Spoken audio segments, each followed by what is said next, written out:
कल्पना कीजिए कि आप किसी के सामने बैठे हैं और अपने दिल की बात कह रहे हैं, अपनी गहरी कमजोरी के एक पल को साझा कर रहे हैं। आप उन्हें अपने संघर्षों, अपने डर या शायद अपने दर्द के बारे में बताते हैं। आप उम्मीद करते हैं कि कोई जवाब मिले, शायद सांत्वना का एक शब्द, एक आश्वस्त करने वाला सिर हिलाना, या सिर्फ एक नजर जो कहे कि मैं समझता हूं। लेकिन इसके बजाय वहां चुप्पी होती है, या इससे भी बदतर एक खारिज करने वाली मुस्कुराहट होती है। वे जल्दी से विषय बदल देते हैं और बातचीत को वापस हल्के फुल्के विषयों की ओर मोड़ देते हैं, जैसे कि आपकी भावनाएं एक क्षणिक असुविधा से ज्यादा कुछ नहीं थी। ये एक नार्सिसिस्ट से निपटने की वास्तविकता है। सबसे स्पष्ट संकेतों में से एक है उनकी सहानुभूति की गहरी कमी। सहानुभूति, ये महसूस करने की क्षमता कि कोई और क्या महसूस कर रहा है, एक पल के लिए भी उनके स्थान पर खुद को रखने की कोशिश करना। लेकिन एक नार्सिसिस्ट के लिए वो स्थान मौजूद ही नहीं होता। वो दोपहर में छाया की तरह गायब हो जाता है। यदि वे जवाब देते भी हैं तो ये वास्तविक चिंता से नहीं होता। ये या तो अपनी छवि बनाए रखने के लिए होता है, या आपको ये सोचने के लिए हेर फेर करने के लिए कि वे परवाह करते हैं। आप खुद को उनके लिए बहाने बनाते हुए पा सकते हैं। शायद वे मेरी तरह भावनाओं को व्यक्त नहीं करते, शायद वे कठिन समय से गुजर रहे हैं। लेकिन समय के साथ पैटर्न स्पष्ट हो जाता है। चाहे आप कितना भी दें, चाहे आप कितनी भी परवाह करें, आपका दर्द उनके लिए अदृश्य होता है। वे किसी को पीड़ित देख सकते हैं और कुछ भी महसूस नहीं कर सकते। वे किसी को रोते हुए सुन सकते हैं और फिर भी अप्रभावित रह सकते हैं, क्योंकि उनकी दुनिया में केवल एक ही कहानी है, उनकी अपनी। लेकिन यहां असली खतरा है। सहानुभूति की कमी का मतलब सिर्फ ये नहीं है कि वे आपकी भावनाओं को अनदेखा करते हैं। इसका मतलब यह है कि वे बिना अपराध बोध के आपको चोट पहुंचा सकते हैं। वे चालाकी कर सकते हैं, विश्वासघात कर सकते हैं और बिना किसी पछतावे के चले जा सकते हैं। और यदि आप उनका सामना करते हैं तो उन्हें कोई पछतावा नहीं होगा। आप उस कप में प्यार नहीं डाल सकते जिसके नीचे छेद हो। तो आप क्या करते हैं? आप जागते हैं। आप सच्चाई को पहचानते हैं कि वो क्या है। एक नार्सिसिस्ट सिर्फ आपके चाहने से नहीं बदलेगा। आपकी दयालुता उनके दिल को नहीं पिघलाएगी। आपके आंसू उन्हें महसूस नहीं कराएंगे। अगर आप किसी के जीवन में ये पैटर्न देखते हैं तो इसे अनदेखा न करें। अपने दिल की रक्षा करें, अपनी सीमाएं निर्धारित करें और इसे याद रखें। आप असली प्यार पर बने रिश्तों के हकदार हैं, हेर फेर पर नहीं। एक नार्सिसिस्ट का पहला संकेत उनका ठंडा दिल, दूसरों की भावनाओं को महसूस करने में उनकी पूरी असमर्थता। और अगर आप इसका शिकार हुए हैं तो आप अच्छी तरह जानते हैं कि यह कैसा लगता है। लेकिन आज मैं आपको बताने के लिए यहां हूं। आप अदृश्य नहीं हैं, आप प्यार के अयोग्य नहीं हैं, आप इससे बेहतर के हकदार हैं। लगातार प्रशंसा की मांग। एक नार्सिसिस्ट सिर्फ तारीफों का आनंद नहीं लेता, वे उसके लिए जीते हैं। उनका पूरा आत्मबोध दूसरों की स्वीकृति पर आधारित होता है। वे बातचीत में तारीफों की तलाश करते हैं। ये धोखा हो सकता है। वे आत्मविश्वासी, प्रेरणादायक लग सकते हैं, लेकिन सतह के नीचे एक असुरक्षा छिपी होती है। गहरी आशंका कि वे पर्याप्त नहीं हैं और इसलिए वे मान्यता की तलाश में एक भिखारी की तरह व्यवहार करते हैं। अपने मूल्य के बारे में खुद को आश्वस्त करने के लिए दूसरों की सराहना पर झपटते हैं। आप उन्हें अपनी उपलब्धियों को बढ़ा चढ़ाकर बताते हुए देख सकते हैं, छोटी सफलताओं को बड़ी जीत की तरह पेश करते हुए।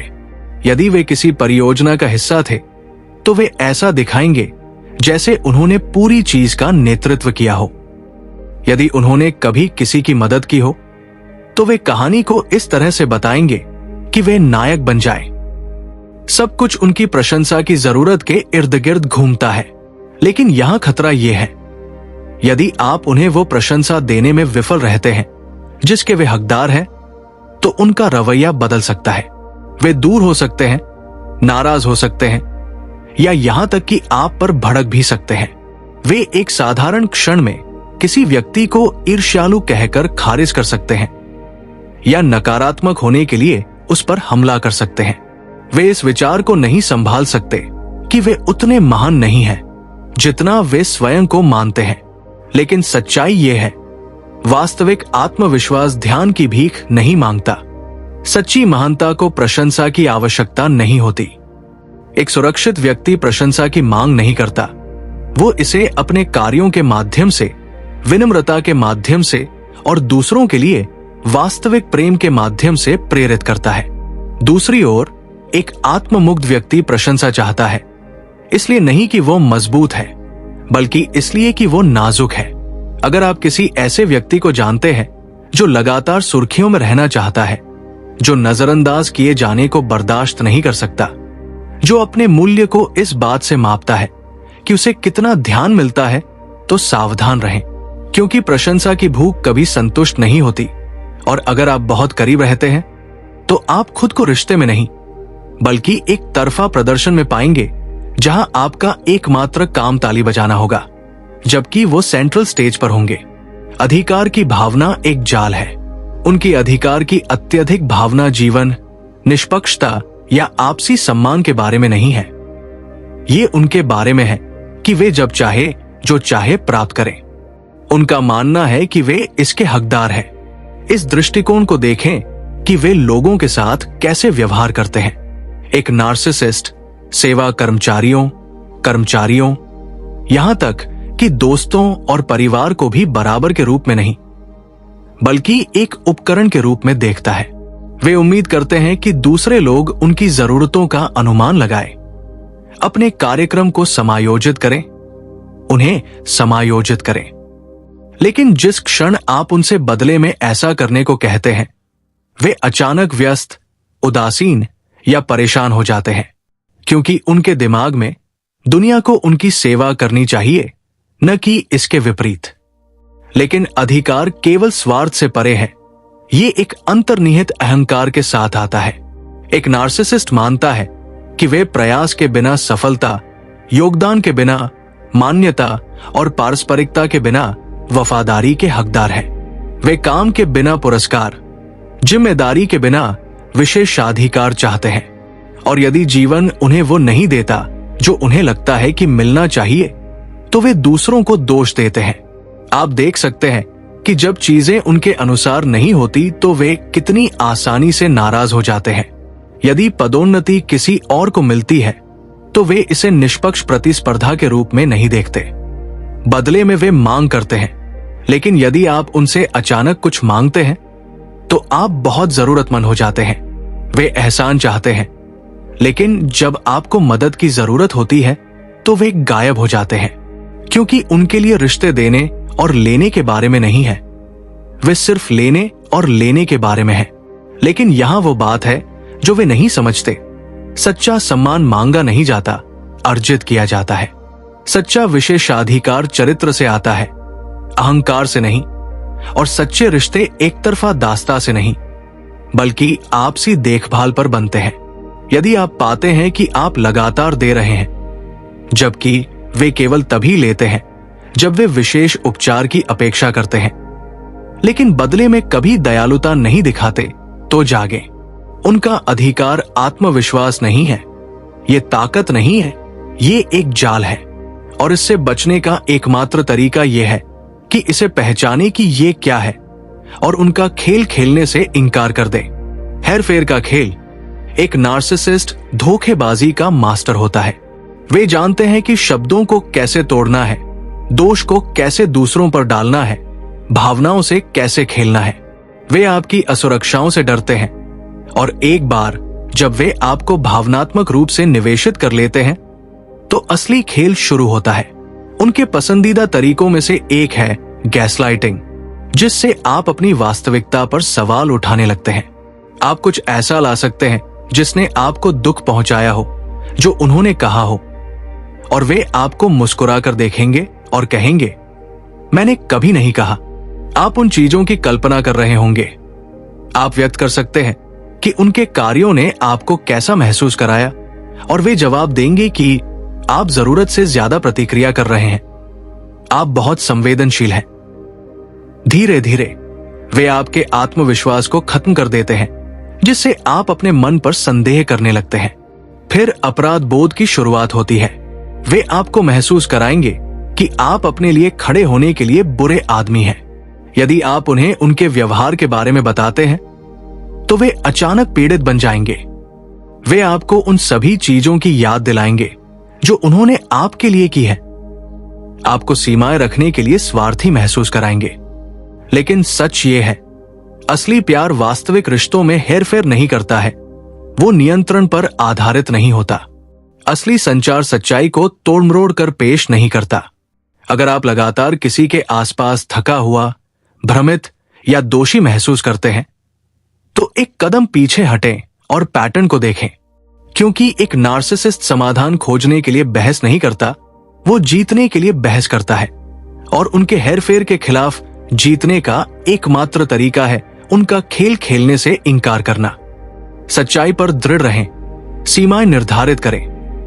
जो आप अपने दिल में जानते हैं उस पर भरोसा करें, क्योंकि जिस क्षण आप उन्हें आपको नियंत्रित करने देना बंद कर देते हैं, उनकी शक्ति गायब हो जाती है। जिम्मेदारी से इनकार। एक नार्सिसिस्ट सिर्फ अपने बारे में ऊंचा नहीं सोचता, वो खुद को बहुत ज्यादा ऊंचा समझता है। वो खुद को हर किसी की तुलना में अधिक बुद्धिमान, अधिक प्रतिभाशाली और अधिक महत्वपूर्ण मानता है। उनके शब्दों में कृपालुता झलकती है, उनके लहजे में एक अटूट आत्मविश्वास होता है और उनके रवैये से ये स्पष्ट होता है कि उनकी बुद्धि, कौशल या उपलब्धियां सबसे बड़ी है। आप इस अहंकार को देखेंगे कि वे दूसरों के साथ कैसे व्यवहार करते हैं। वे उन लोगों को खारिज करते हैं जिन्हें वे अपने से नीचे समझते हैं। वे विपरीत विचारों का उपहास करते हैं। वे उन लोगों को छोटा समझते हैं जो उन्हें चुनौती देते हैं। यदि वे कोई गलती करते हैं तो वे उसे कभी स्वीकार नहीं करते, और यदि कोई और सफल होता है तो वे उसे कम आंकने का तरीका खोज लेते हैं, क्योंकि उनके दिमाग में किसी को भी उनसे ज्यादा चमकना नहीं चाहिए। उनका अहंकार इस बात में भी दिखाई देता है कि वे सलाह को कैसे अस्वीकार करते हैं। एक आत्म प्रशंसक ज्ञान की तलाश नहीं करता है, वो मान्यता चाहता है। यदि आप सुधार की पेशकश करने का प्रयास करते हैं तो वे इसे हमले के रूप में लेते हैं। यदि आप उन्हें विकसित करने में मदद करने का प्रयास करते हैं तो वे आपको बंद कर देते हैं। वे दूसरों से नहीं सीखते हैं, क्योंकि उनका मानना है कि वे पहले से ही सब कुछ जानते हैं। लेकिन सच्चाई यह है कि वास्तविक आत्मविश्वास को खुद को साबित करने की जरूरत नहीं होती। सच्चा ज्ञान सुनता है। सच्ची महानता दूसरों को ऊपर उठाती है, उन्हें नीचे धकेलती नहीं है। एक विनम्र व्यक्ति, मेरे दोस्त के पास लोगों को गलती की ओर ले जाने का एक तरीका होता है। एक नार्सिसिस्ट कभी भी कम से कम अपने मन में गलती नहीं करता है। अगर कुछ गलत होता है तो ये हमेशा किसी और की वजह से होता है। अगर उन्होंने आपको चोट पहुंचाई है तो ऐसा इसलिए है क्योंकि आपने उन्हें ऐसा करने के लिए मजबूर किया। अगर वे असफल होते हैं तो ऐसा इसलिए है क्योंकि किसी ने उन्हें नुकसान पहुंचाया। अगर वे कोई वादा तोड़ते हैं तो ऐसा इसलिए है क्योंकि परिस्थितियों ने उन्हें मजबूर किया। वे वास्तविकता को अपने स्वयं के आख्यान के अनुरूप बदलने में माहिर होते हैं। आप उन्हें कभी भी ईमानदारी से ये कहते हुए नहीं सुनेंगे कि मैं गलत था। आप उन्हें कभी भी विनम्रता पूर्वक ये स्वीकार करते हुए नहीं सुनेंगे कि मैंने गलती की है। और अगर वे माफी मांगते हैं तो ध्यान दें, क्योंकि ये कभी भी वास्तविक माफी नहीं होती। ये कहने के बजाय कि मुझे आपको चोट पहुंचाने के लिए खेद है, वे कहेंगे मुझे खेद है कि आप ऐसा महसूस करते हैं। जिम्मेदारी लेने के बजाय वे ध्यान इस ओर स्थानांतरित कर देंगे कि आपने कैसे प्रतिक्रिया दी। आप उनसे सवाल करने की हिम्मत करने के लिए दोषी महसूस करने लगते हैं। लेकिन यही वो बात है जो वो नहीं समझते। सच्ची ताकत विनम्रता में पाई जाती है। सच्चा चरित्र जिम्मेदारी लेने में दिखाया जाता है। सच्चा विकास केवल तब होता है जब हम अपनी गलतियों को स्वीकार कर सकते हैं। एक व्यक्ति जो अपनी खामियों का सामना नहीं कर सकता, वो एक ऐसा व्यक्ति है जो कभी नहीं बदलेगा। यदि आप खुद को ऐसे रिश्ते, दोस्ती या कार्य वातावरण में पाते हैं जहां कोई कभी जिम्मेदारी नहीं लेता है, जहां हर बातचीत एक दोष के खेल में बदल जाती है, जहां जवाबदेही एक तरफा सड़क है, ध्यान दें, क्योंकि आप किसी ऐसे व्यक्ति से निपट रहे हैं जो सत्य की तलाश करने की तुलना में अपने अहंकार की रक्षा करने में अधिक चिंतित है। और जब कोई जवाबदेही लेने से इनकार करता है तो वे आपको अपनी गलतियों का बोझ उठाने देंगे। लेकिन आज मेरी बात सुनो, आप उस चीज को ठीक करने के लिए जिम्मेदार नहीं हैं जिसे वे स्वीकार करने से इनकार करते हैं। सच्चाई में दृढ़ रहें, क्योंकि असली रिश्ते, असली नेतृत्व, असली ईमानदारी ये एक नार्सिसिस्ट के प्रति जवाबदेही से शुरू नहीं होते। संबंध एक तरफा प्रदर्शन है। एक नार्सिसिस्ट के लिए लोग बस उनके लिए एक साधन होते हैं। वे उनके जीवन में अपनी जगह बनाते हैं और आपको विशेष महसूस कराते हैं। जब तक आप ये नहीं समझ लेते कि उनकी दयालुता में शर्तें जुड़ी हुई थी, जिस क्षण आप उनके लिए उपयोगी होना बंद कर देते हैं, मुखौटा उतर जाता है। वे ठंडे, दूर, यहां तक कि क्रूर हो जाते हैं। वे आपकी दयालुता, आपके संसाधनों, आपकी वफादारी का फायदा उठाएंगे और बदले में कुछ भी नहीं देंगे। वे आपका समय, आपकी ऊर्जा, आपका समर्थन उधार लेंगे और जब आपको सबसे ज्यादा जरूरत होगी तब गायब हो जाएंगे। वे सहानुभूति हासिल करने के लिए पीड़ित की भूमिका निभाएंगे, विश्वास हासिल करने के लिए परवाह करने का दिखावा करेंगे, या जब उन्हें आपसे कुछ चाहिए होगा तो आप पर ध्यान देंगे। लेकिन जिस क्षण उन्हें वह मिल जाएगा जो वे चाहते हैं, वे आगे बढ़ जाएंगे। और यदि आप कभी भी उन्हें इसके लिए बुलाते हैं तो उन्हें अपराध बोध नहीं होगा। वे आपको दोषी ठहराएंगे। वे कहेंगे कि आप बहुत ज्यादा मांग कर रहे हैं। वे आपको निष्पक्षता की अपेक्षा करने के लिए स्वार्थी होने का आरोप लगाएंगे। वफादारी शोषण नहीं है और इस्तेमाल होने से बचने का एकमात्र तरीका है पैटर्न को पहचानना और दूर चले जाना, क्योंकि आप कभी किसी और के खेल का साधन नहीं बन सकते। आप उससे कहीं अधिक मूल्यवान हैं। ईर्ष्या एक आत्मस्वीकृति का अभाव है। एक आत्मर्थी व्यक्ति किसी और को अपने से ऊंचा उठते हुए नहीं देख सकता। उनके लिए जीवन पारस्परिक विकास के बारे में नहीं है, ये प्रभुत्व के बारे में है। वे सफलता को एक सीमित संसाधन के रूप में देखते हैं और यदि आपके पास है तो वे मानते हैं कि ये उनसे चुराया गया है। उनकी ईर्ष्या अक्सर खुद को नकली समर्थन के रूप में प्रच्छन्न करती है। वे बधाई दे सकते हैं, लेकिन उनके शब्द खोखले लगते हैं। जब आप कुछ हासिल करते हैं तो उनकी ऊर्जा बदल जाती है।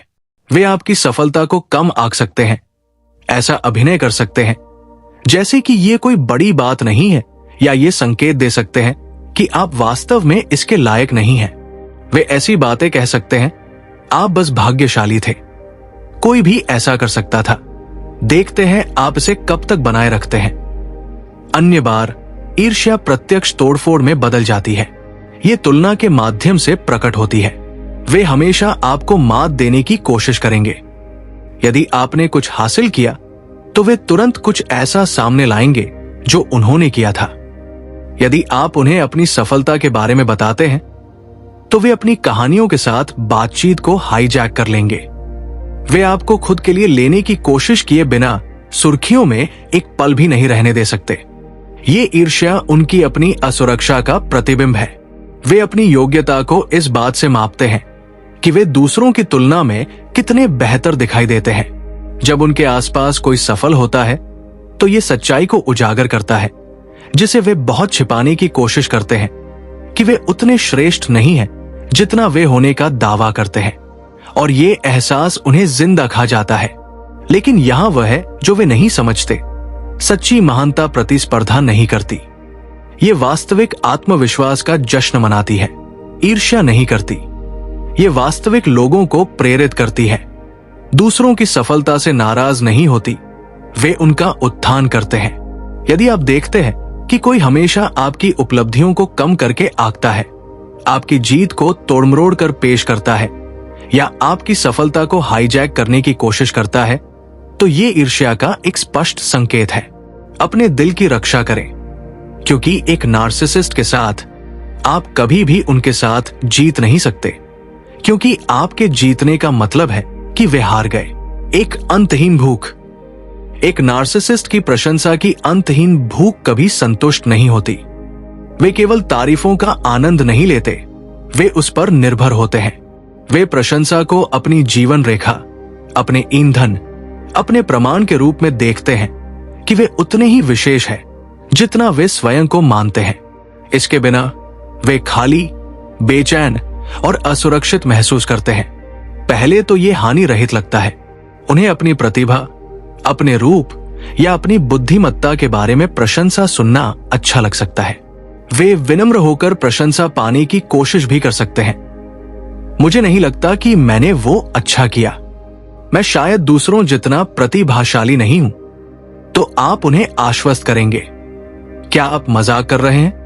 आप सबसे अच्छे हैं। लेकिन समय के साथ प्रशंसा की उनकी जरूरत पूरी हो जाती है।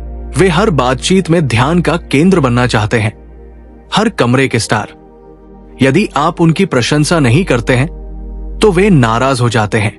यदि किसी और को अधिक ध्यान मिलता है तो वे ईर्ष्यालु हो जाते हैं। ये नियंत्रण के बारे में है। वे सिर्फ ये नहीं चाहते कि आप उनकी प्रशंसा करें, वे चाहते हैं कि आपको उनकी आवश्यकता हो, आप उन पर निर्भर रहें, उनकी पूजा करें। वे चाहते हैं कि आप उन्हें श्रेष्ठ के रूप में देखें, ताकि वे हमेशा आप पर सत्ता बनाए रखें। और यदि आप उनके अहंकार को खिलाना बंद कर देते हैं, यदि आप इसके बजाय खुद पर ध्यान केंद्रित करना शुरू करते हैं, तब उनका असली स्वभाव सामने आता है। वे आप पर कृतज्ञ होने का आरोप लगाते हुए भड़क सकते हैं। वे आपको पर्याप्त ध्यान न देने के लिए दोषी महसूस कराते हुए नाराज हो सकते हैं।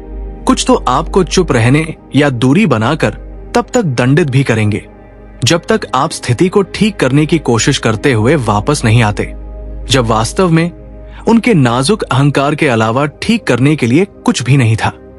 लेकिन सुनो, वास्तविक आत्मविश्वास निरंतर मान्यता की मांग नहीं करता। सच्चा आत्ममूल्य प्रशंसा के बिना नहीं टूटता। एक व्यक्ति जो वास्तव में खुद को महत्व देता है, उसे प्रशंसा पाने के लिए दूसरों से छेड़छाड़ करने की आवश्यकता नहीं होती।